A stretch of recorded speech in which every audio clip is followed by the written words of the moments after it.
साथियों, आज बहुत दिन के बाद कम से कम 13 साल हो गए मैं अपनी गाड़ी को धोया नहीं था। पहली बार मैं अपनी गाड़ी को धो रहा हूँ। 13 साल में उस चमचमाती 2023 मॉडल की गाड़ी की तरह मैंने इसको चमका दिया है।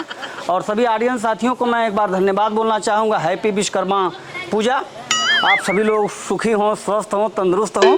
मैं पहली बार गाड़ी धो रहा हूँ। आप खुश हैं कि नहीं हैं? मेरी गाड़ी धोने का अंदाज़ कैसा लग रहा है आपको? और देखिए, मैं 13 साल की गाड़ी को आज मैं एकदम बिल्कुल न्यू बना दे रहा हूँ। धोने का अंदाज ही मेरा कुछ अलग है। टंकी को खोल के मैंने तार ब्रश से साफ़ किया है और ऊपर चढ़ के मैंने जो भी इसको जहाँ भी मैल थी मैंने सारा कुछ साफ़ कर दिया है।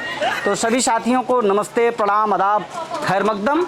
और शायद मेरी वीडियो आप लोगों को पसंद आएगी और आप इसको शेयर करेंगे और आपकी गाड़ी भी स्वस्थ रहे, सुखी रहे, आप भी खुश रहें। यही ऊपर वाले से मेरी शुभकामनाएँ हैं।